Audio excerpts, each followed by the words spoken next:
Hello, my name is Linda and I am a PhD student at University of South Australia.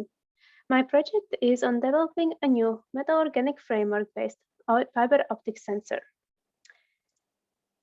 The goal of this project is to develop a fast and accurate iron trace sensor for use in leaching circuits. But before we get into the details of this project, let's take a minute and think about our everyday life. Many of us have a car that we use to get to work and back home, and we rely on fuel gauge to let us know how much fuel we have in the tank and whether or not we need to stop and refill. Now imagine if we didn't have this fuel gauge in the car, and every morning when we get in the car to drive to work, we wouldn't know if we had enough fuel and if we needed to stop and refill just to find out that there was enough in the tank to begin with, or we would get stranded on the side of the road. Now let's think about a different example. Let's say we're not feeling well, we go see a doctor and they ask us to do a blood test. A typical test will return results in about 3 days. Now imagine if it actually took 3 weeks, what a negative effect that could have on our health. So we don't want to take risks and experience uncertainty in our everyday lives. So why would we allow them in the key processes of the business? Now let's return to mineral leaching. It's a process during which ore is dissolved in typically acidic media to extract the valuable mineral. It's a chemical process and it's governed by several different parameters. Some of them are easier to measure than others, such as pH, time, temperature, and they can be easily controlled. However, particle size and redox potential is typically a bit more tricky. Now, for copper, zinc, uranium, and gold leaching processes, redox potential is determined by the ratio of iron 2 and iron 3 in the actual leaching solution. And for example, in a study done in 2001, the authors found that iron 2 and iron 3 ratio in copper extraction process, when optimized, could yield up to 3 times higher amount of copper from the leaching process.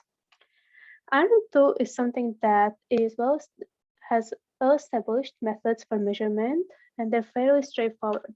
However, measuring iron 3 content is a lot more difficult. It takes several hours of sample pre-treatment. It's a complicated and expensive process, and often it's not very accurate. So as an alternative, we propose developing a luminescent iron 3 sensor. Luminescence is the property of some materials to absorb light at one wavelength and then emit it at a different wavelength. For example, think UV paints. And it's very fast, accurate, sensitive way how to measure different chemicals.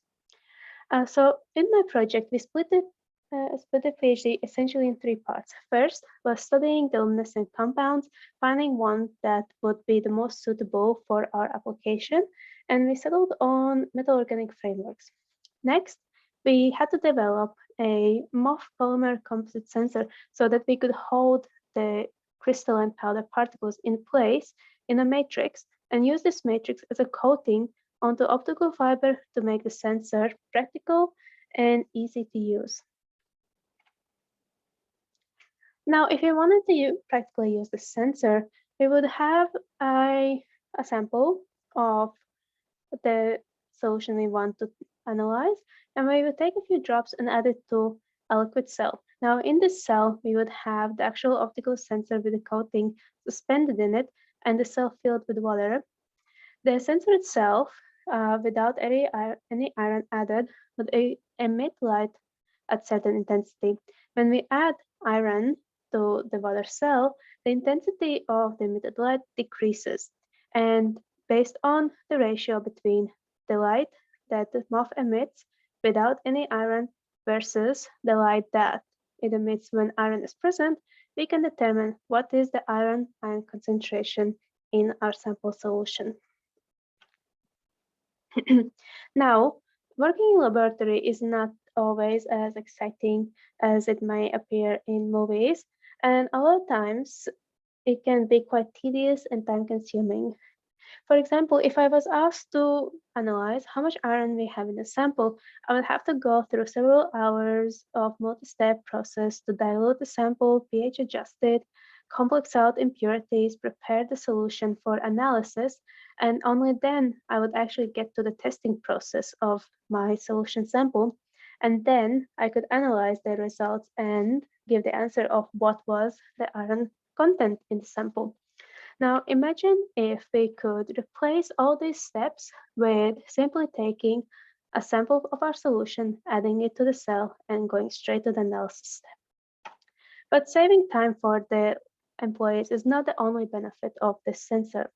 It will also increase the copper recovery rate by providing close real-time process monitoring that allows us precise measurement of the iron content in the solution and optimize the process, which saves us money and resources. However, there is more work to do. Just like historically, computers would take up an entire room and they have evolved to modern day laptops, the current sensor setup is quite complex and takes up a lot of space. With more time and funding, it would be possible to transform this sensor into something that is easy to use and portable. The technology to do this already exists. As a result of this PhD project, we have submitted one publication to a scientific journal. We have a second one in editing stages and the third one in preparation. I would like to thank my university supervisors, Professor David Beattie, Associate Professor Marta Krasowska, Dr. Vital Block, Professor William Skinner, and Professor David Lancaster. I would also like to thank the experimental support provided by Anton Penkov, Todd Gillam, and Nicholas Reason. And thank you for your attention.